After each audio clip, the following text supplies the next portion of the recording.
Welcome to Shattered Signal, a podcast brought to you by the Shattergang. My name is Baz, and I'm joined, as always, by co-host Dean and Luke. How are you both doing, friends? Yeah, I'm doing okay. Yeah, good. Happy to be here. Work's been work, but other than that, Yeah, work has been work. I probably won't record this on the internet, but yes, work has been work. It's been a hot minute. We haven't chatted in a while. Life has been getting in the way, and I've been sick as a dog for a while. So nice to find some time together to sit down and chat about some topical items. yeah, It is. a couple of things have happened since we've last chatted. I know the start of the year has started strong. So yeah, today, as you might have guessed from the title of the podcast or the video, if you're watching on YouTube, is about the Commander bracket system, or specifically Commander bracket beta. Is just dropped, and we're going to chat about what does it kind of mean for how we play, and maybe some of our opinions around what we think about it.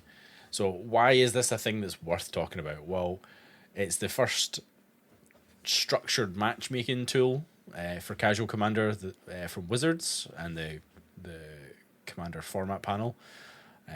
It's aimed at solving power level mismatches, but is it the right approach? Who is this system for? Well, it's probably for newer players. Probably it could be for veterans, or is it for anyone? So these are things that we're going to be chatting about as we go through.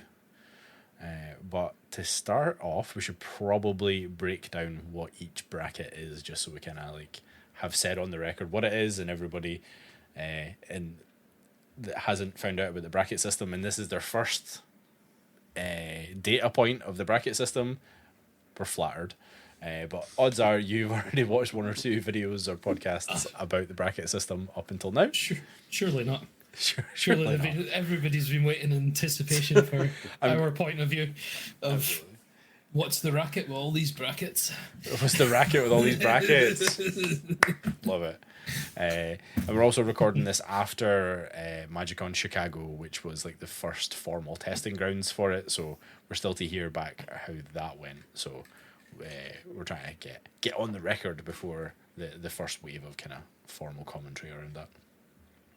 So the bracket system, like I mentioned, is it's a framework for how to play Commander, or more specifically, it's a matchmaking system for how to find other people to play and how to brew your decks.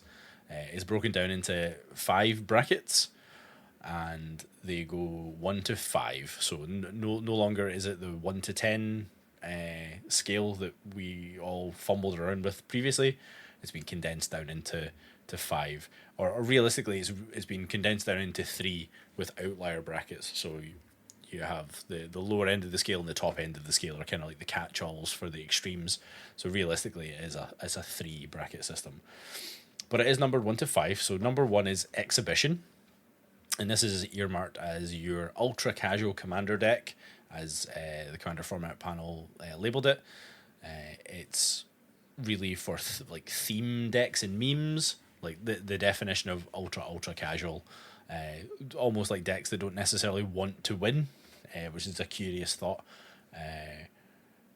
And it specifically says no mass land denial or extra turns, no 2-card infinite combos, no game changers, which we'll get onto after we've gone through the brackets. But it does allow for few tutors, so it doesn't specify the number of tutors, it just says few. Then in the second bracket we have Core, and this is labelled as the average current pre-constructed deck. So current being, I imagine, the 20s printings of Commander decks, and maybe not so much the original precons. They are much more efficient now than they were before.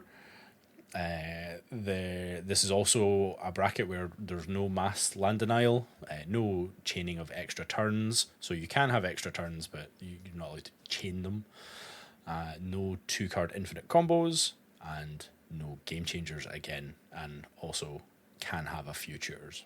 So quite similar, but there's a bit of a distinction between ultra casual and now some form of intent Excuse me.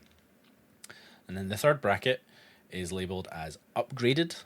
So this is supposed to be beyond the strength of an average precon. So we're talking about more synergy, not really any wasted slots in the deck. So very much much more focused on what it's trying to do. Again, though, no mass land denial, no chaining of extra turns. Though you are allowed to have some late game 2-card combos, which is interesting, and you're allowed specifically 3 game changers, which is also quite interesting. I do wonder how they landed on 3, although it is fitting with it being bracket 3. And then we come to bracket 4, which is optimized, and it's labeled as high power. It's time to go wild. So this really is the no restrictions bracket. This is for your kind of spiky decks, your top optimized hell for leather decks, and it's the only note on it is it's no restrictions other than the banned list, which is curious, but it is also under bracket 5, which is specifically CEDH.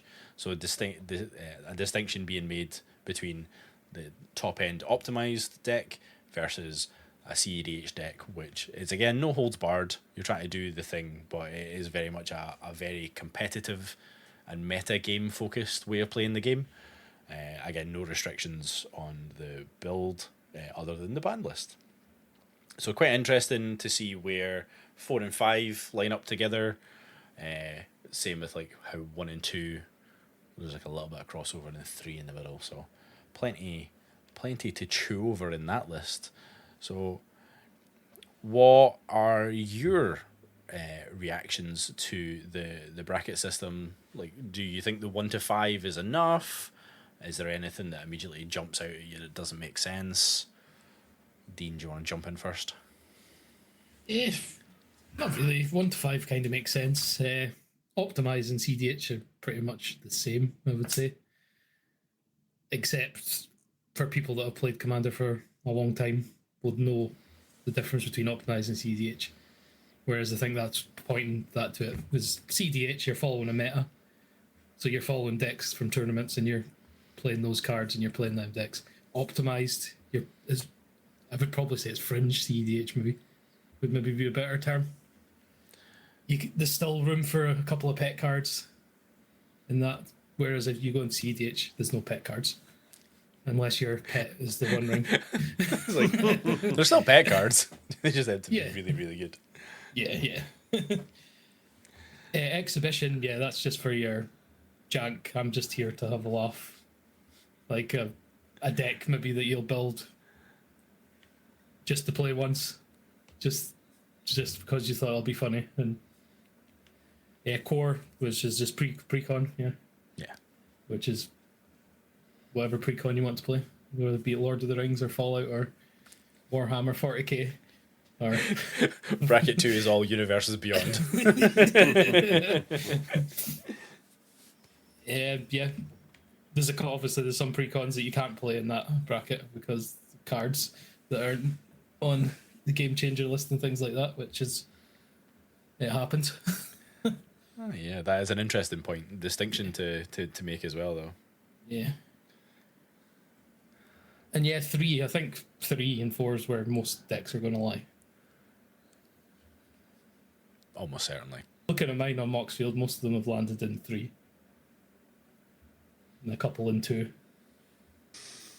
But knowing the decks myself, they're higher than that. So that's something we can speak about in a wee bit. Yeah, we should definitely have a little bit of chat about the automated deck lists and the quantitative side of deciding brackets, where it's like, what does the data say versus like the qualitative, where I understand how my deck works and actually it's a 4, it's not a 2. Yeah. What about you, Luke? Brackets, love it, hate it. Where you at? I don't hate anything. I think for a first pass, it's fine. Looking at it at a high level. I think Exhibition 1 I'm never going to be sitting down at a table to play Exhibition 1. I mean, the deck has to at least try to win. I mean, it's all fun trying to do something, but the payoff ultimately is to kind of win. I've got an issue with Core 2 having extra turns. I think that's one of the most egregious things you can do in Magic is take extra turns. And I know precons, you get some precons that have an extra turn card printed. But I think if you're in a position where you're winning and then you slam down extra turn, it's just the other people sitting at the table are going to be like, well, this is fun. Because there isn't really a huge amount of interaction to stop a spell or an effect that gives you an extra turn in a pre-constructed deck. 3's fine, like Dean and you touched on. 3's where we pretty much live. 3 to 4. Late game, 2-card infinite combos. Again, it's pretty subjective. I mean, you might just hit a god hand and your combo might be ready by turn 5 or even turn 4. It really depends. I mean, green decks, landfall decks, other decks can get there quicker. So I think that is open to a bit of interpretation. Again, no mass line denial. Yep, no chaining extra turns. And like Dean, 4 and 5, I think pretty much the same thing. I would argue that maybe CEDH shouldn't have been included because we've discussed this and it feels more of a separate game. And while I think 4 is optimized, I think we will see a meta if Wizards start to put on competitive events, bracket 4. You'll start to see the CEDH light that Dean touched on. You're going to get that crossover. Well, that works. I'm allowed to have that. There's no restrictions. So then are we going to end up with a pseudo cards you can't have in level 4 competitively? Who knows? But I think it's a first pass. It's fine. Yeah, but then that's the thing, like the way you say that, obviously, if a store holds an event and have it as bracket 2, that becomes CEDH because it's an event it does. competition. So it doesn't matter what, it could be number 1. It could be like your janky chair deck versus the janky stairs deck, but it's a competition and the person wins, it becomes CEDH. I think people would build to optimize something for that power level, which is... I think you'll see that maybe more in bracket 3. I'm smiling away, and you'll see it in the video. Is as soon as you said like competitive bracket, I was like, oh, CB3, like little CB3, because but it's got that more kind of like defined framework of, well, you can have 3 game changers. That is a distinctly different thing from 2. And as we'll probably almost definitely going to speak about in a little moment, is I took that to the extreme there, saying 1 obviously, but but it does if Game Store decides to go right, we're doing commander decks like 1, the person that wins it wins a precon or something. It then becomes a competitive, because that's what CEDH is. It's competitive commander.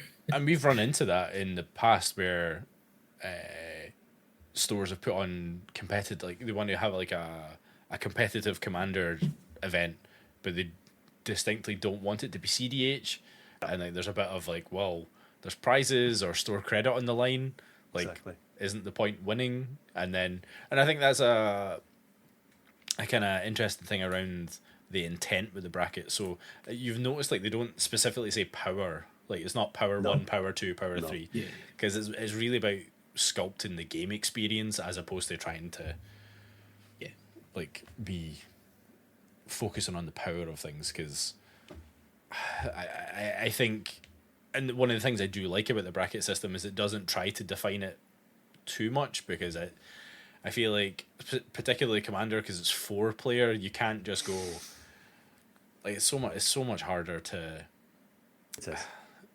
define what the power of a deck is in a multiplayer format. Much easier when you look at things like Canadian Highlander, because you can point things, because the purpose of it is to beat the one player, whereas Commander, as we know and have experienced, people expect a different type of play experience, where it's about wait until turn 8, or I want to drink a case of beer before we finish this game kind of thing, you know. So I feel like they've gone the right way in terms of keeping it a little bit, I don't want to say nebulous, because that maybe is a wee bit uncharitable, but it's a template for the Rule Zero conversation. Yeah, exactly. It's like how Luke said there that he has no desire to sit down in exhibition. Yeah. But Not right. I could see Well, myself. Dean I could talk see me through. myself having an exhibition deck, but I wouldn't play it in one. I would play it against precons or maybe 3, just because Yes. I'm trying to do the janky thing and I want to Yes. do it against. Yeah. I want to do it against proper decks. I don't want to be sitting where 4 of us are playing. I know some people that just enjoy that, but I don't want to be sitting there for like 5 hours while everybody's just going through through the phases. Arguably, your Exhibition 1 build would still be trying to win the game in some form, and I think that's maybe the important thing with, as much as it's 1, 2, 3, 4, 5, it's still like you can do lower end 1, upper end 2, like upper end 3, 4, like where's the crossover between, well, my deck doesn't actually have any game changers, but it plays like a 3. It plays like a 4. I don't need to put in a Ristic Study because I achieve the value engine in a different way that works better with the synergies within the deck that I've built. So, your point, Dean, there about giving people the framework to talk about it, that's like spot on. Yeah. I could see Dean building a persistent petitioner's deck as his janky exhibition deck, and ended up playing against 3s and 2s and things, because it's fine, it can do a thing, but it gets broken up pretty quickly if you have to mill 300 cards. Well, there you go. Yeah, well, so maybe that would be an interesting thing to talk about in terms of maybe some like signature decks that you have and where you think they're maybe supposed to be. Because I actually thought, I'm like, I don't really have an exhibition deck, because like you guys, I don't tend to have the desire to play kind of like more janky builds very often, but I actually do have one, because I have my white border deck that I never ever actually played, and it's got some absolutely banging cards in it. It might even have a game changer in it, but it's held together by like the most awful creatures and spells that I probably would make a case that it is an exhibition deck, but I don't know. It's one of those ones where I did build it and I'm like, I've got no desire to play this whatsoever. Like, this was a thought experiment. That's one of them that you would probably want to play it, like I said, against more powerful decks, just so the game doesn't drag. And then that one time you get that victory, or it just seems to happen, it makes it so much more sweeter. It's just Absolutely. I've been left like alone because everybody devalues what I'm playing. And all of a sudden, like, I win. That's a good way to win in Commander. Proven strategy. Yeah. But yeah, so we mentioned a little bit on, so we tend to, not sponsored, but we opt to use Moxfield as our like deck builder of choice for coordinating our deck lists and sharing information. And I think we were all a little bit, maybe not surprised, but there was a little bit of a learning curve around the automated side of having your deck evaluated in a bracket. Again, talking about that quantitative side of the calculation that doesn't really include the qualitative. But I thought it was quite an interesting piece of automation to kind of start that conversation of, oh, actually, on paper, this deck looks like it's X. But what I did see in the community is like lots of folk like just, oh no, it's a 3. Moxfield said it's a 3, therefore it's a 3, and you're like, all right, okay. So we're gonna have some bad actors in the in the discussion. Community broadly is not the Shattergang community, the wider sort of MTG community and the Twitter sphere and all the rest of it, the blue skies. How did you feel about using tools like that for grading your deck almost? I thought it was great. I think you're trying to roll out a new system to rate decks or put them in brackets, and essentially Moxfield, Scryfield, all the other big kind of parties that people use for deck construction, they've already got a list of all the game changers. So I thought that made it was really intuitive. Which for me, though, yeah, I think there is a bit of movement. I think you will get, like Dean talked about, his Alexios deck. It goes hard. If it gets a good start, it becomes a real problem. Alexios is hard to remove. My Urabras deck was only classed as a 3. because if I took Jessica's will and I took Jessica's will out of it, it was in a 2, and Urabrask, because you've played against it, when it gets going, it's a pretty strong deck. So I think you will always get people that do try and leverage that, and whether it's just human behavior, it's just you're just going to have that. The important thing, I think, you still will need a rule 0 conversation. And I've sat down with people I've never played with and gone, it's this kind of deck, it's Voltron, whatever, it does this. This card is important. This card, and I think people then have a greater understanding rather than me just put my deck. Yeah, it's power 3. Oh, cool. Yeah, my deck. Sorry, bracket 3. There we are, using the old arbitrary terms. You'll have a better time. So I still think the rule 0 conversation is important. But yeah, for the initial rollout, yeah, good. Yeah, no, I think so long as people treat the bracket system as just a way to talk about their decks, you will find a lot of success in it. It's very much one of those ones, especially in the beta version of the guidelines. It's you can see that they've gone light on the information to get feedback rather than putting a big framework in, and people maybe finding it quite jarring. So yeah, it'll be interesting to see. And I suppose that's a good point to encourage people to get involved with sending feedback. Tell the Commander format panel about your experiences, because now's the time to do it. I have noticed that Moxfield over the last few days have been putting, you have to upgrade your deck brackets now. Oh. Basically, some of them are coming up with exclamation marks, and it's saying you've not yet set your bracket, but we've set it as a 3, so you can't go any lower than that, or 2. So curious. Obviously, it's giving people the option, because this like Luke was saying, Alexios is in bracket 2. It's not a 2. Roxanne's in bracket 2. That's a 1. That's a meme deck. Yeah. Well, it's not catching up on the highly synergistic stuff, which is going to be very hard to do. That's where you as a deck builder need to come in, and somebody that's played the deck needs to come in and go, no, this deck isn't that, it's this. Yeah, absolutely. And that's where the issues are going to still come from. When people used to say their deck's a 7, we're all playing 7s, and then they sit down at the table and it's like, I've got 15 mana on turn 1. Yeah. But I guess that does we focus a lot about pre-game discussions. Probably, and as we're in this kind of beta testing phase of the brackets, post-game discussions probably are a little bit more required. In fact, I felt like they're required anyway, but it's not until you play your deck yourself and get a chance to do the kind of post-game, I didn't expect to try and win on turn 5. I thought this deck would try and win on turn 8. And to your point, Dean, why do I have 15 mana on turn 2? This is unintended. I suspect it is intended, because I don't think you can accidentally make 15 mana, but I think your analogy stands. As am I, friend.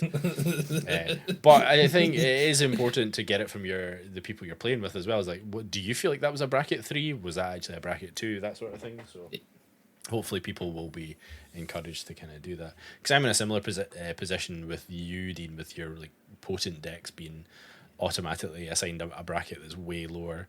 Like my Shalimes and Humanitar, which is my Shalai and Halar Slimes Against Humanity deck, which has a 2-card combo, is it's set as a bracket 2, which it absolutely is not sponsored by Samsung. I did a bit of playing about on Moxfield as well, and I went into my Slivers deck, which is set at 4, which I would say, yeah. And basically, I took out Diabolic Tutor, Demonic Tutor, and I think it was Smother and Tithe, and it dropped it down to a 2. Yeah. So I could technically find 2 cards if you wanted to just go, this is a bracket 2 deck, and it's not. Those 2 cards don't define that deck. That deck's just nuts. Absolutely not. I think that's... Obliterated's in it as well, that's why. Land Denial. Degenerate. Everything denial. But I guess, and so that. This is probably a really good jumping off point to talk about the game changers then, in terms of, are they game changers? What does game changers mean to every, like, our decks and other people's decks?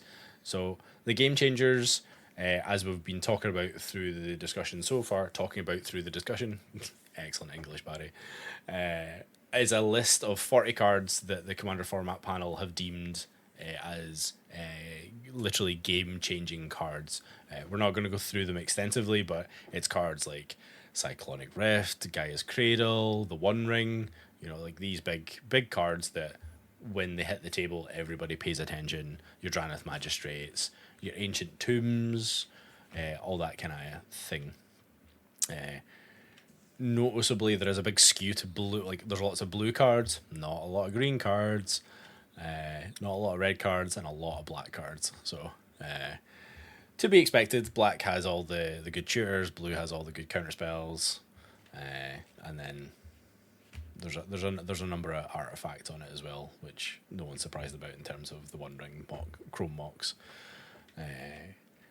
Efficient ramp. So, yeah. I think it's going to be a big point of contention, because it's not an arbitrary list of 40 cards, but from the discussions I'm seeing in our own community and the wider community, I think there's a point of contention around the size of the game changer list, whether it should be bigger, smaller, all those kind of things. What are your guys' initial thoughts on the cards that are on the game changer list? Like, do they feel correct? Are they like the boogie cards that we're kind of expected to see on it? No.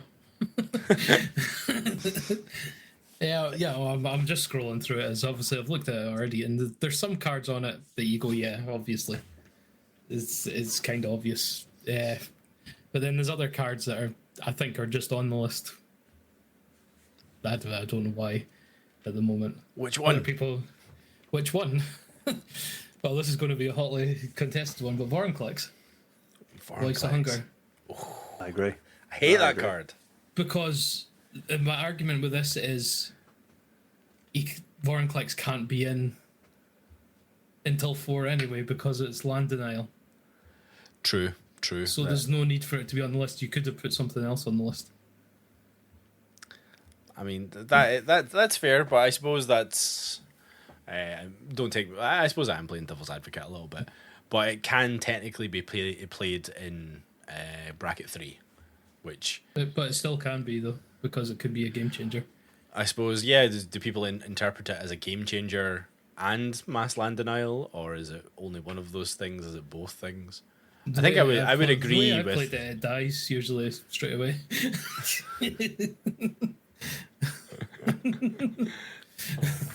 So yeah, I guess we are saying that Vorinclex is mass land denial. I think I would agree with that. Yeah. It's certainly the same as a similar effect as Winter Orb. So yeah, okay. So yeah, I would probably agree that it is a quote unquote bracket 4 So it's like kind card. of double. It's like being doubly put in. Yeah. Do you think it was maybe put on the list before? Do you think like chicken and egg game changers or the no mass land denial rule? Because it's not land destruction. Be, maybe they changed it to like land denial. Maybe. That's interesting. Maybe so. Spoiler alert: there's going to be a part 2 of this when we're going to sit down with someone from the Commander format panel and maybe have some questions like that to ask. So please let us know if you have any questions that you want to ask them. Yeah. A lot of the other things make sense, like Kinnan. It's just 2 mana, and then all your mana rocks just start tapping for ridiculous amounts of mana. Yeah, I know. Luke has strong opinions about powerful legends that are only 2 mana. I feel like Kinnan's absolutely squarely on that list, and rightfully so. Doesn't have ward though. It's fair. I mean, you're not wrong.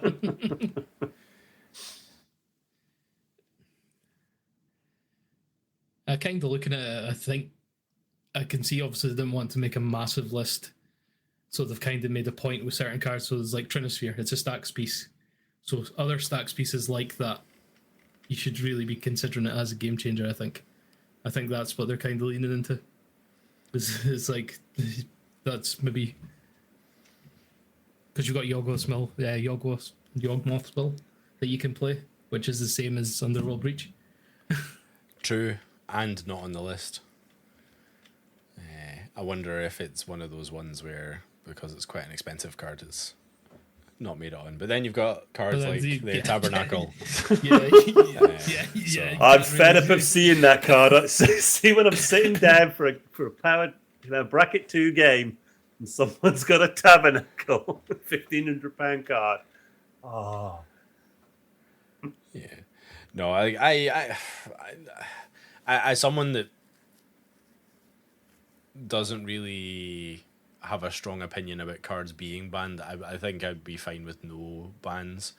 But as someone that understands that humans need some sort of formalized guidance around how to have structured conversations, and as we know, Magic is a very complicated game, especially when it comes to deck construction. Like in Commander, there's over 30,000 cards, so you do need some of guidance around how to have these meaningful conversations. So I don't take any umbrance around having a ban list nor a game changer list. I actually quite like the intent behind it, where it's like, hey, these are the big scary cards. You can just put them. You can just put a demonic tutor in any deck, and it probably does make it a little bit better. But a demonic tutor, I feel like it scales with the quality of deck, because if you don't have anything, like if demonic tutor doesn't go get Bolus's Citadel, you're like, okay, what's it going to go get? Maybe it's just going to get, I don't know, Gary, Grey Entrant or something like that, or land if you're a responsible gamer. If there aren't like big scary cards for it to go and find, then demonic tutor itself isn't really an egregious card. But it is 2 mana. You can get any card and it goes straight into your hand with no reveal. So I feel like demonic tutor is like the epitome of like the best tutors. I think Bolus's Citadel is probably the weakest card on the list. I would say, yeah, I'd say Gaia's Cradle, and that sounds controversial, right? Because Gaia's Cradle needs you to have multiple creatures to net that advantage. It's basically, it's no harder to do than say an Urborg and a Cabal Coffers. And if you're in a token deck or an elf deck, you just crop rotation into it. So it's Agreed. No, I agree. It's a strong card, but in terms of if you're just playing it because it's a good green card, you need to really build to leverage that advantage. Unless it's like CEDH and 1 or 2 mana matters. I do think I disagree, but I feel like Gaia's Cradle is quite a game warping card in terms of it cares about creatures. So even if you're not in a tokens deck, if your play is a green deck, so it means you've probably got a couple of mana dorks. It's probably never tapping for less than 1. And as we know, unless you're in bracket 3 or 4, folk probably aren't running any spells to blow it up. Like, you're going to get this land and it's going to stay there for the whole game. Unless you're in the higher power. Not the higher power, in the boar. Unless you use your Beast Within. There you go. In pre-cons. You should use your Beast Within. So yeah, I think we've been lucky in a lot of ways that we haven't seen Gaia's Cradle a lot in our play group. It's only really been when we've played CDH that it's kind of cropped up. But we play in a lot of pods and people that kind of already self-police, so they have a good established language for how to talk about their decks and what they've put in their decks. And so you should, which is a great example of why you should never take your own personal experiences as the measure for doing this kind of thing. So okay, so you're talking token decks, like obviously things like Shattergang, and then you've got elves, but they're already making a boatload of mana anyway. So you're just really but then you don't need to tap. Anymore, you don't need right? to tap your mana dorks to tap out for Critterhoof now, which isn't on the list. It's not a game changer, though. It's a game ender. It changes the state of the game. Stairs in Jin Kataxis. Yeah, your infinite mana, like the finale of Devastation. It's fine. Play it lower brackets. Yeah, I don't know. I think Guy's Cradle, and I think again it's prohibitively expensive. You're not going to see it in many decks. It's I in feel green as well. That's if big issue. That's the bigger problem as well. yeah, it shouldn't Because have the green a has a color lot of identity. X spells. So it's so you're making your X spell a lot bigger. Your Genesis waves, your Hurricane. You know? No, it's true. I can't take you seriously now.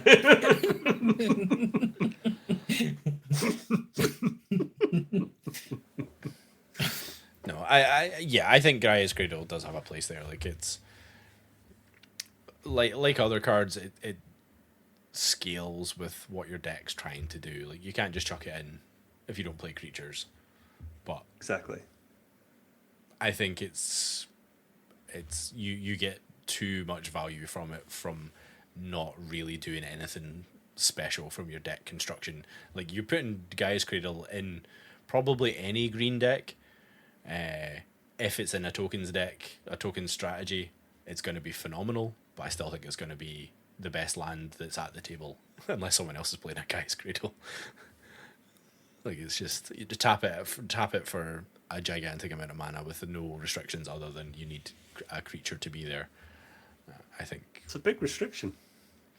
it is, but you're not going to play it on turn one. Yeah. And you've always got access to a creature in the command zone. So at least always taps for one when it comes. But I think if it's tapping for 2 or 3 early, I do think that changes the game because you're giving green access to even more mana, and we know what green can do everything now. So you can draw cards very easily in green. So you're not going to empty your hand without refilling it through like your Guardian projects and whatever, which you're able to cast on turn 3 because you've got a fucking Gaia's Cradle. But yeah, or cast a Vornclex on turn 4 because you've got access to a bajillion mana. There's a Scoot Swarm. Yeah, so no, I think you might have to die alone on that hill. Look, if No, that's fine. So it's a land that requires extra steps. We've got no creatures, taps for nothing. True. Dockside is a fair card. If you've got no artifacts. Yeah, but no, I like you guys. I'm not surprised by any of the cards on this list. I think of all the ones that are on it, I'd probably, I don't know. Like, I think Jessica's Will is the weakest card in the whole of the list. I can think of like Underworld Breach is rightfully there in terms of red cards.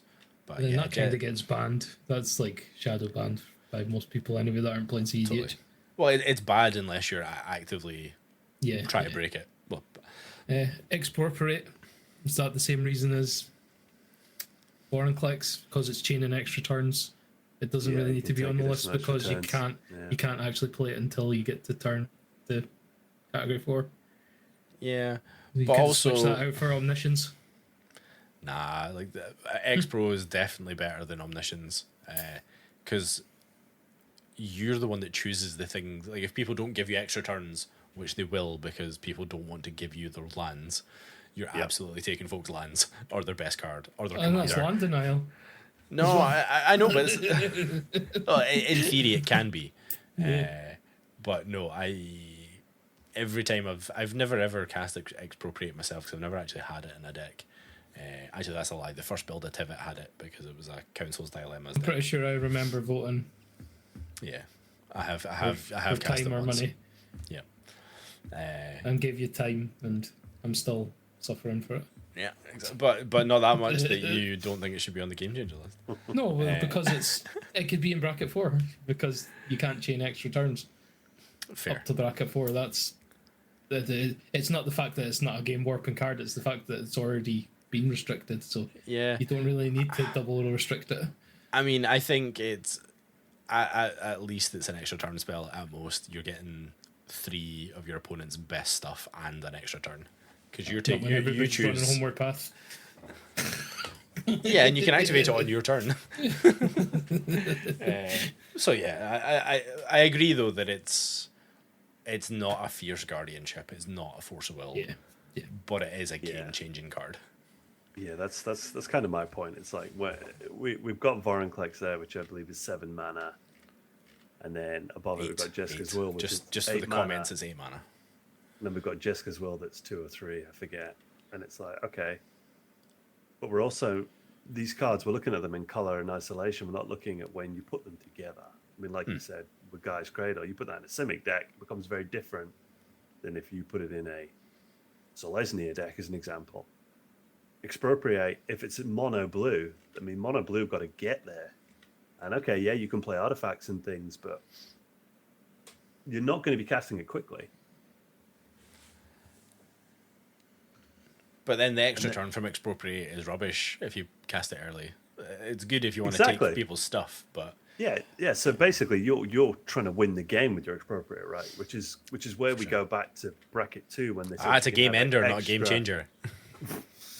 Steal Dean's point earlier. Whereas we go back to bracket 2 and it said you can't, you're allowed extra turn spells. So if everyone gives you their stuff and you take 1 turn, then it's fine, isn't it? No, so the hot take of this podcast is Expropriate is a bracket 2 card. Was it in a pre-con once upon a time, wasn't it? I believe it might have been. There's a few of them being in pre-cons. Yeah, Psych Rift is into Fairies pre-con. Fierce Guardianship. Yeah. Jeska's Will. Jeska's Will. Yeah. No Opposition Agent was in Commander Masters though. Yeah. Pre-con. Yeah. Mana Vault. I think Smother and Tice been in a pre-con. Oh, has it? That's spicy. I want to say that Outlaw Thunder Junction was the one that made Treasure. Dark Ritual isn't. That's what Dark Ritual. Why is that not on the list? Well, there's no rituals other than Mana Vault, I suppose, is technically a ritual. But yeah, there's no. I know rituals. there's ways to untap it, but then you need other artifacts and stuff to pay to untap. Or just have Kinnan to do the wee dance. No, Kinnan plays Basalt Monolith. It's better. You can only untap Mana Vault on your upkeep though. Yeah. That's the difference between. That's why I'm not saying Grim Monolith, obviously, because you can untap that whenever you want. Absolutely, which is why it's the best one. Do you not think, looking at the Game Changer list, that they've kind of roughly looked at the top end of the game and picked, some of the synergistic cards in the CDH format? Like you've got Kinnan, you've got Eureka, who sees CDH play, obviously Winota. Then you've got things people don't like Grand Orbiter, Augustine, because it increases the cost of everything. Jeska's Will, CDH staple, Demonic Tutor, Imperial Seal, Opposition Agent, Tergrid, because people don't like discarding their stuff. It feels very much they've gone, okay, so the top level people are playing these cards, and then we're going to sprinkle in cards as well that people just hate playing against. Yeah, but I think that's why it's important to remember the bracket system isn't just power level; it is game experience. Tegrid, great example. Like if Tegrid sticks and it's in a deck that actually knows how to do things with Tegrid, I would firmly say that that's a game changer. Like that. It's not even fun for the Tegrid player. Well, but I was actually going to say that. Like it becomes an arch enemy game immediately. So, like, what is that play experience like? Yeah, that's why it's not your commander. It's in the 99. Yeah. So you're not targeted straight away. Yeah. And also things like Eureka. Like Eureka is really difficult to not build great, and not for a lot of money either. Like you can, like, don't get me wrong, like Eureka does see CDH play, but it's not like it's a tier 1 commander. No, but I think every other bracket, it's probably one of the best decks at the table because it's fundamentally trying to play cheap creatures with evasion. And there's no commander giant decks. Spells.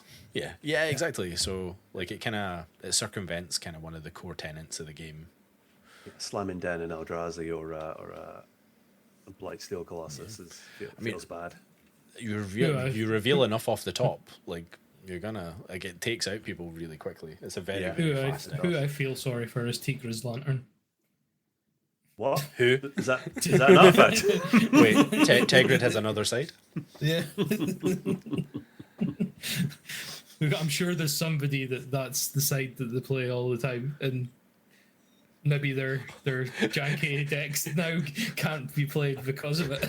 It's a game changer. Yeah, Torment and Hellfire on one side. So don't worry, guys. I never cast the front face. It's always the back side. Yeah, right. Yeah, right. But yeah, so that's kind of the game changers. I feel like it follows the same sort of vein as what the ban list is currently, where it's a bit of an indicator of like the sort of play experience that you're trying to have. I think it will grow. I think it'll need to grow. Definitely. And what's worth mentioning as well, that it's been said that the game changers list is where the unban cards might go, if and when they unban cards. So watch One this thing, space. One thing I note on the game changer list is there's none of the Eldrazi. If we're jamming Vorinclex in for 8 mana, it's not that much further away if the deck's trying to get there, and then Annihilator 4 and things. It changes the game.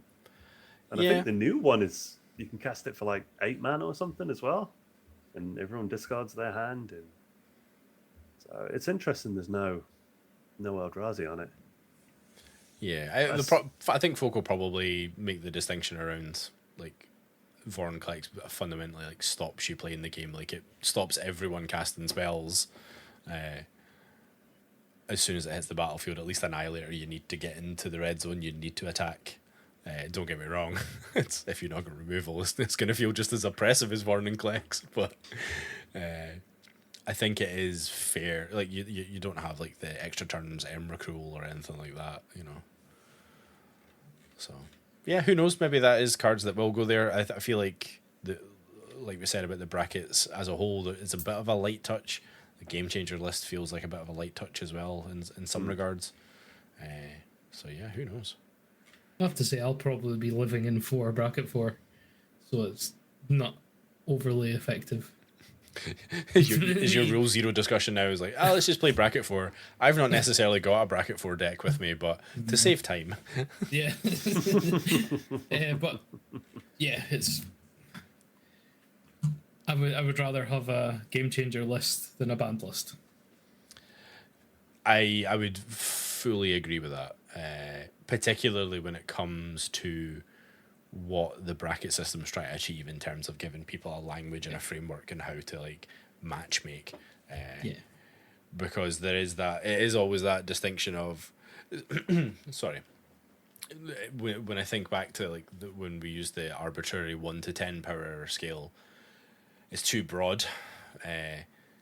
So part of my real life job is user testing and data, and sometimes it just doesn't make sense to say, is something like, does this make you feel a 1 or a 1 to 10, or really you really care about the 1 to 5, because either you love it, you hate it, you don't quite hate it, you don't quite love it, or you're right bang in the middle. So I feel like 5 is the perfect way to kind of encapsulate what's trying to happen, particularly in those that point I made earlier where 1 and 5 are the extremes. So I see that being the case for bracket 4, which is, well, that's a really long way to say it. I agree with you, Dean. Where bracket 4 is way more defined now. We're like, right, I know what the expectation is for a bracket 4 game. I know that I can play whatever I want. I don't necessarily need to have like Thrasios and Tymna in the command zone because we're not playing CDH, but I might have a really tuned Starscream deck. No, but I might have like a top end Starscream deck that just does the thing, and we have that. Prosh, exactly. Prosh isn't CDH. Negan. Things like that. So I do like that. I do like the distinction between 4 and CDH, because I do think that's really quite helpful. Again, it's around that the game the play experience, what expectations folk have for playing. So no, it's good. So, and I think it's difficult to bring like the new player experience into the room, because obviously we're established players, we've been playing a while, and we're also content creators, so we're kind of enfranchised. But I do think it's going to be great for new players. 100%. Because it is a really well signposted way of kind of entering the game. Somebody sitting down with a precon, and it's like, I'm playing the precon, it's level 2. It's like, okay, we'll match that.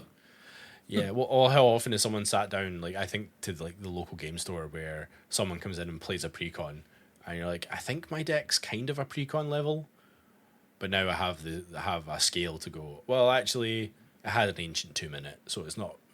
It's from a quantitative level, it's actually not a precon because it's got a game changer in it, you know. And I think Ancient Tomb's a good example of something. It's like, oh, it's just one of the best lands. Taking that out does make a difference in terms of what the deck does. So, no, I like that about that. I love giving people the language to talk about what they're trying to do.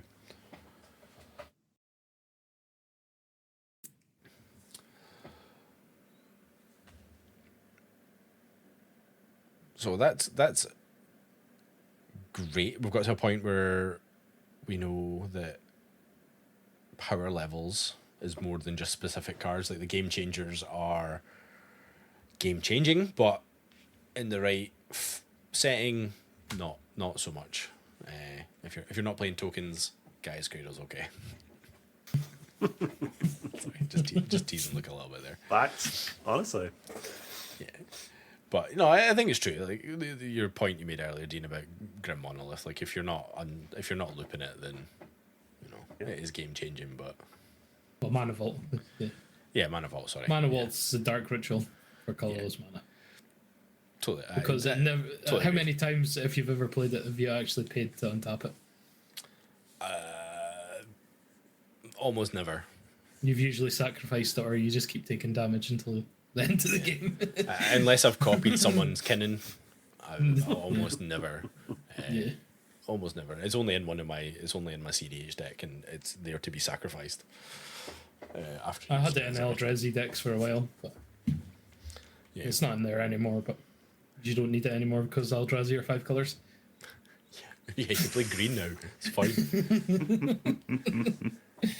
Yeah. So I feel like that's a pretty good discussion around the game changers. So what about some hot takes? Like, should Sol Ring really be in every bracket? Do we feel like Sol Ring not being on the game changer list is a crime against humanity? Do we care? What's the pulse, Luke? So Ancient Tomb is on the game changer list, and it essentially does what Sol Ring does. Okay, you're paying 1 mana, but you're not losing the life.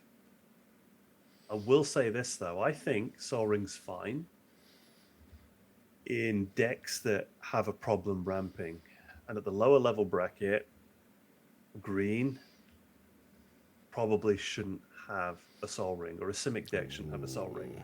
But a red deck... Agree. Don't say anything else. Agree. A red deck, maybe even a white deck or black, yes. Because I think these decks need to be able to catch up. Because I think lower down, green has so many good, cheap land shooters that it can just get out of hand. And even if they're coming in tapped, there's still lands on the board. So you say the lower level you go, the more powerful green becomes. Yes. And the higher up you go, the weaker it becomes. As represented in the game changer list, when green has like 2 cards on it.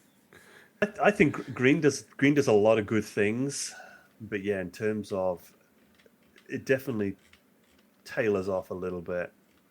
I still think you can have level 4 mono green decks that will do a job for sure. Oh yeah, Savala is a deck. It's like blue. Blue's quite weak the further down you go. White used to be probably... Well, everybody used to make fun of white decks being the weakest decks. I think blue's probably there now because of the support the other ones have got over the last few years. I think blue has... People get too traumatized by the 0 mana interaction and Ristic Study, and all of a sudden everything blue, which means from a game design point of view, you're too scared to go, I'm going to make another Ristic Study, or I'm going to make another counter spell, because instantly... So what blue tends to be famous for now is scrying. Blue just gets to scry and like maybe draw a card. That's scry all blue fly, does. Baby. That is all it is. Whereas green, trample, hexproof, draw a card, ward, even white, like Trouble in Pairs, which is on the list rightfully. I mean, like what a great card. Yeah, no, you're spot on. Like the power of white has been restored. Like it's... Trouble in Pairs deserves to be on the list just because of that AI art. Yes. We're now banning cards because of art. I like it. I mean, well, we have like you think of like cards like Crusade and stuff like that. But yeah, like no, I agree with that that point around certain colors scaling, particularly the lower end, where I think green is probably the most powerful casual color. Not least of all, it doesn't have the stigma around tutoring for lands. Like no, like experienced players will pass comment around someone chaining like Farseek into Cultivate into like Harrow, and you're like, oh, okay, that's like 4 or 5 land tutors. That's a problem. So it is interesting how the brackets in the lower end of the scale states few tutors, and I don't know if that intent is around land tutors as well. I suspect it is. I don't think it is. No, I'm sure I've heard somewhere that they said it's not land tutors, it's just few. Yeah, so you can play all the fetch lands. Yeah. Okay, that's play all the interesting. fetch fans, get all the landfall, Lotus Cobra, drawn with Tatiova, bounce lands. So that is a point of contention Yeah. I do have, where it's like it's okay to ramp like crazy with land, but mass land denial is a problem. It is, because in the wrong scenarios it can be really egregious, but when you have strategies that are like, I'm just gonna dump 10 lands onto the board, I'm gonna loop it with Crucible of Worlds, you can't stop me because it's lands. That is a problem. You never want to counter a Cultivate either. No. So, It's like Black Panther deck. It's a lands matter deck that you could probably build in the bracket where there's no land, where land denial's not a thing. so that funnily you say that my build of Black Panther is actually a bracket 4 because it has lots of mass land denial. Yeah. But if you were A using lot, it not as lots actually. There's only got two ways of doing it. that's enough. But that is enough. No, but in the quantitative side of the brackets, that is enough to make it a 4. But if you built it the other way, that you're turning your creatures with counters on it into big beaters, totally fine. Nobody can actually deal with it Totally because fine. it's a land, and you've not got the mass land denial, like the mass destruction. Yeah. Well, that's it. It's got Inkmoth Nexus in it. I'll just let it get to 11, 10, whatever. Start knocking people out with Infect. So, yeah, I think it's all relative. I think that's fundamentally the good thing about Commander as well, where we have to live in the grey in between the brackets and figure out what the actual play experience is going to be. So, I do think, like you said, I do think mass land destruction should be more normalized, because there are decks that really do want to ramp and there's no way to deal with it. You can keep removing the value engine like the Commander, but they've got 10 mana. So just recast the Commander again, get more value, find more lands, you remove the Commander again. And it's just ultimately, unless you have a combo or a way to do Commander damage with evasion, you're never going to beat that player. And we've seen it in our play group when Dean gets a EC going right. You can't keep up with it.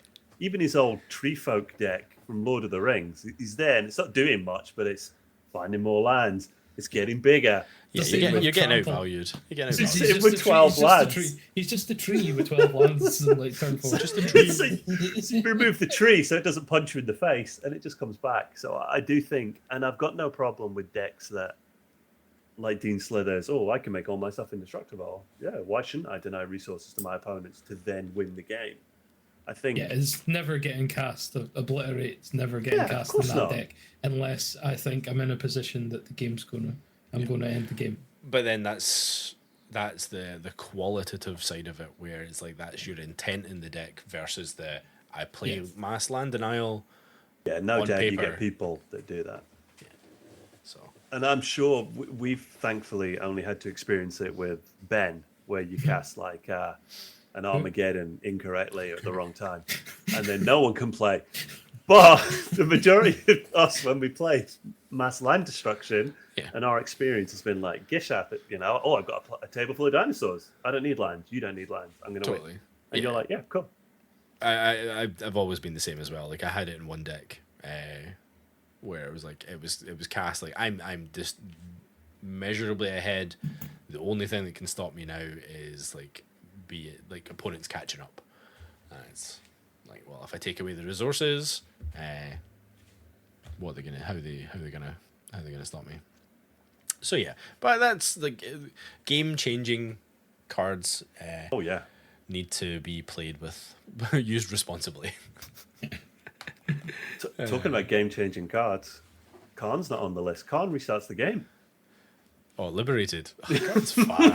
I can't remember the last time I saw a card. Yeah, I think it's like 14 or something like that. It's something daft, isn't it? Last time I seen him, he wasn't liberated anymore because he had beach shorts on. Yeah.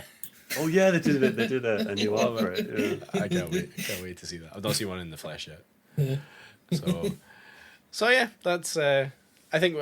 Fortunately, I think we're all on the same page around that. So, do we think the bracket system is an improvement to the Rule Zero problem? I suppose problem like no framework, 2 framework. It feels like it's going in the right place, right? Yeah, there's a guide now. Yeah. There's a guide that you can use when you sit down with people you don't know to have that Rule Zero conversation instead of just sitting there and like, what do you want to play? It's like all the decks I've got with me are 2s or 3s. And now you know what that kind of means now. Yeah, and then you go, oh, what's your 3? What commander is your 3 deck? And they're like, oh, it's who knows? Integrity. It's Go Shintai, you know. And it's all shrines. Yeah. And then you can go into the conversation as, well, how synergistic is it? It's like, what turn are you looking to win on? You know, like, what type of interactions do you have in your deck? I'm not telling you what's in my deck. That's going to make you be able to stop me. And then that's when you just get up and go and sit down somewhere else. If people are... That's always an option. That is always an option. It is. When you're playing against people and people don't want to have that open conversation, you can get up and go and sit someplace else. Yeah. So I guess we've talked a lot about the kind of the good faith situations. So the people that want to use it as intended, trying to have a positive play experience. But I suppose the kind of the elephant in the room is like, does this lead to like power creeping casual? Like, does this start making people play more powerful decks because they want to play in bracket 3 and you're like, well, I can have game changers, or like will this cause like, what does this look like for like bad actors that downplay their decks and things like that? Like, do you have any big concerns around that? Yeah, the people doing it are still going to do it. Yeah, that's pretty much it. I don't think we're going to have an issue with it because we already know we're all genuine what we do, what we want to play. It's like, I'm open enough. If somebody wants to ask me about my deck, I'll basically show them. I'll show them the lines and stuff like that. Just, you know, it's like, yeah, there's no point in not doing that. No, I've let people go through my deck and have a look. People have let me go through their deck. You get an understanding of the deck. You see the cards. You look at the cards. You've got experience. You know how the deck plays. But yeah, I think, like cheating, like everything, people that want to abuse the system will abuse the system. Yeah. And I don't think that's a failing of the system. I do agree what you say as well, Barry, that potentially you wouldn't see a lot of these cards played because they are more at the upper end. And I think a lot of people that maybe weren't aware of these cards, or because they don't play or haven't played CDH or really high power Magic, might all of a sudden now start to integrate them. So you might see a lot more tuned decks around about the level 3 level where you know, the mono blue player might be sitting with a Cyclonic Rift and then a Force of Will to protect a combo or whatever. So I think I would say that with it. Sorry, look, if you're in any deck and you're wanting to play in that bracket, And you don't need to put any of the tutors in and everything. You just go, oh well, I'll stick an Ancient Tomb, a Chrome Mox, and a Mox Diamond in the deck, because that's my 3 game changers. You That know, would change the game. you know, you don't. It's like, because I don't need any of the other things that's on the list, but I'll stick fact, them in. And carrying on to what you're saying, Dean, you could do the same to power down the deck, couldn't you? So you could be like, okay, so I've got these 3 game changers. I can take out my Ancient Tomb and put in the horrible temple that we don't talk about because it always screws us over. And We don't talk about the false gods. oh no, there's a better one now. There's a Start Your Engines one. Yes, I have it in front of me. oh, Once you get max speed, you tap for 2, but it taps for 1 in the meantime. Yep. that's an improvement. Muraganda Raceway. Yeah, I think it is an improvement. I think it's pretty decent. It probably turns Almost on about the taps same for turn. 1, is it?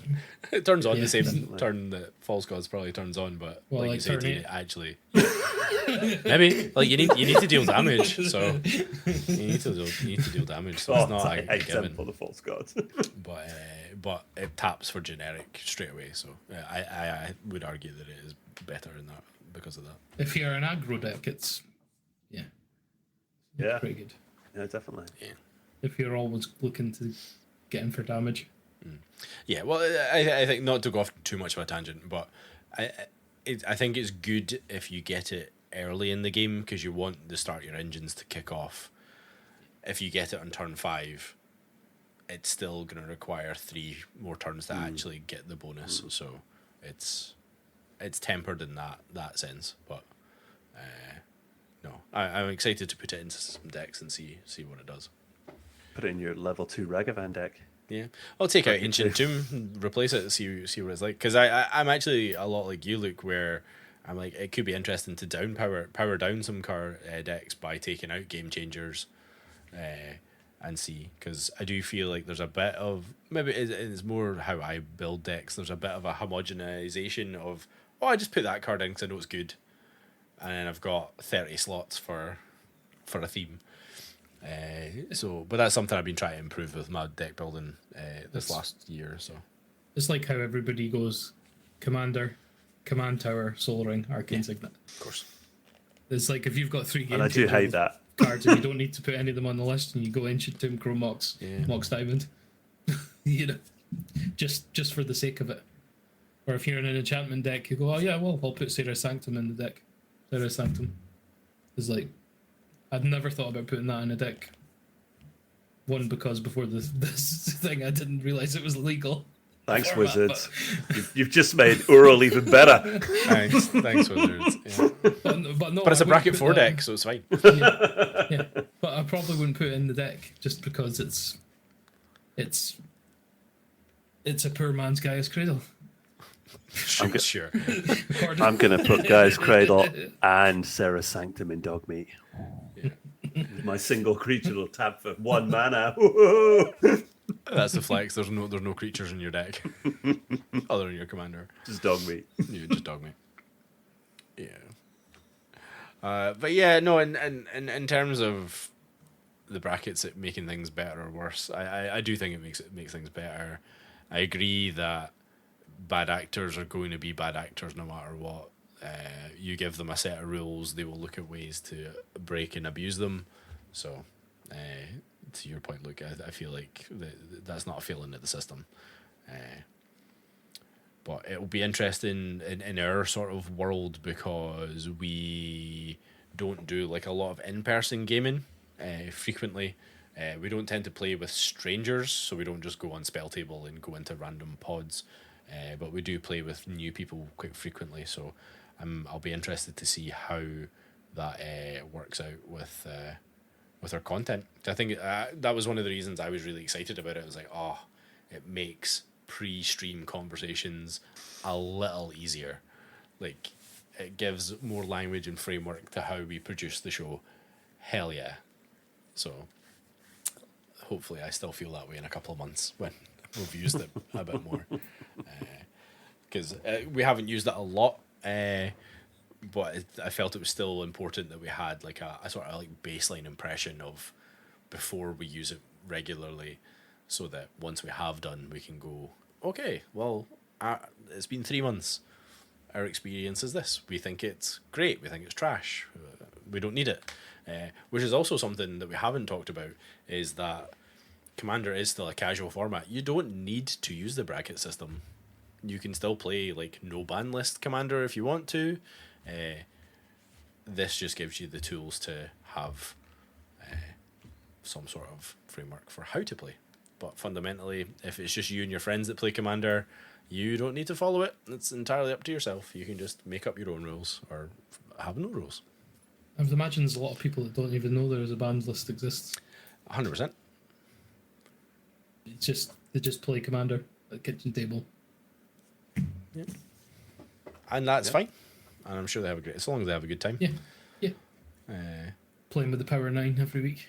Well, you buy it. You buy a product, maybe not the Power 9, but you buy something off at a shop. You print a open product. it. You print a product. But yeah, like you open a pack, you don't know Mana Crypt's been banned. Yeah. You And I go, oh cool, it's all neon ink. I'm gonna put that in my deck. I'm so sad. But yeah, so yeah, like all things, use responsibly, play respectfully, engage in good faith, and I think you'll have a great time no matter what. Even if you do misalign the brackets, that's just gonna happen. Like we talked about earlier in the episode, maybe we need to start having post game chats more so that we can kind of analyze where our decks really are at in terms of our perception and our I was going to say opponent's perception, which is true, but like our friends' perception.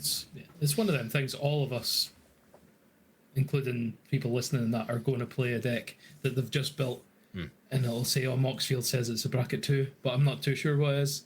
But I'll play it at a bracket 2 in a pod just to see what it's like, and it's going to blow somebody out of the water, or it's going to be really bad, and then you're going to go, "Actually, that's a 1," or "Actually, that's a 3." You know, it's you're not going to go, "Oh, actually, that's a 5." You know, like that's the But you're going to, it's going to happen because you don't know. Obviously, there is some people that are very, very good at deck building that will know exactly before they even play the deck how it's going to work. But like, I learn from playing my deck. Is like I'll build a deck and I'll add bits to it as I'm improving on it as I played it. It's like sometimes I think, "Oh, this deck, I don't think this deck's going to be very good," and then it's just so synergistic. Oh my god! It's just like, yeah. It's just, and things like that are going to happen, and you just going to hold your hands up and go, "Oh look!" But even during the game, it's like I didn't realize it was going to do this. This is the first time I played it, or this is the second time I played it, and it's just went mental. Yeah, there's 100 cards. Like I have decks to this day where I have put very deliberate cards in that I have never seen. So there are very real worlds where I'm like, I don't know how good this card is in my deck because I've never cast it. So, but I think, and I do think that stresses the point for the brackets being fundamentally for new players, or certainly those that are a little bit inexperienced in terms of deck construction. To your point, Dean, because I thought Aggressive Mammoth was the best card ever because it's was it 8 mana, give all your creatures trample, but it dies to removal because it's got no evasion, no protection and stuff like that. Versus like your Questing Beast and whatever. Maybe a bad analogy, but it's like I used to think flying cards were the best thing ever as well. Flying cards are the best because no one has Flying's flying still blockers. hard to deal with. Yeah, it is.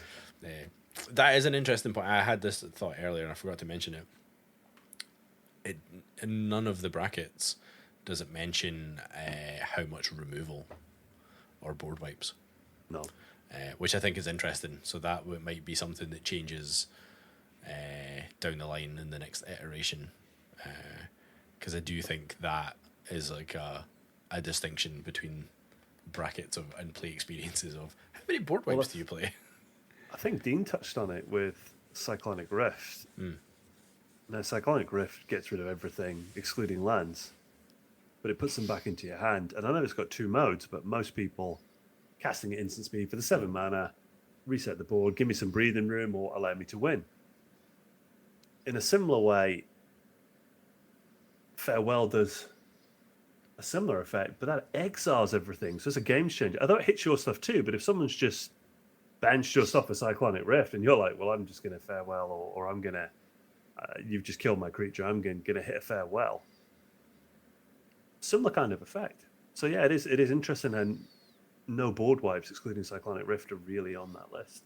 Yeah, Farewell's an interesting one to talk about as well, because I do think it's a fine card. I actually even think it's necessary in modern Magic, for how crazy things get, not least of all with like enchantments, artifacts, everything. Yeah, you need that. But that, of all the board wipes, with the exception of Cyclonic Rift, that is the one that I might have thought would be on the game changer list. Whether I think it needs to be, I don't know, but that would be one of the ones that I would. I'm sure that's like the 42nd card or the 43rd one that they thought about putting on. Or is it maybe a deliberate decision to like avoid board wipes because they know how important board wipes are for the game? That they don't want to kind of create that negative social attitude towards board wipes, when I think they've never been more important. And maybe that's a topic for another time. We're also, with a lot of the new decks, you're getting board wipes in them. So if you're getting reprints of a board wipe and you put a board wipe on a game changer list, then it's no longer a bracket 2 deck, is it? So I think there's obviously been some kind of thought to the list in relation to what Magic plans to release in terms of pre-constructed decks. I think the difference between Cyclonic Rift and Farewell is Farewell hits you as well. Oh, absolutely. Like, I am not saying that Farewell and Cyclonic Rift are the same card. It's not like everybody's sitting there with all their mana rocks and everything, and you bounce with Cyclonic Rift, and it all goes back in hand, and the three players, your three opponents, are just having to sit and rebuild, whereas you're moving on to greater things. For sure. And the best thing about Cyclonic Rift is that it's instant speed. It is. That is a big part of it, yeah. And that is a very important distinction, because that is the game changing aspect of it. Because there are plenty of mass bounce blue spells, but that's the only one that's instant speed. Yeah. And that is one sided. See, we figured it out. That's why Farewell's not on the list. Good job, everyone. We got there. So we're over well over an hour now. So I think we'll wrap. So to the listeners, what is your thoughts and opinions and experiences with the bracket system? Have you tried them?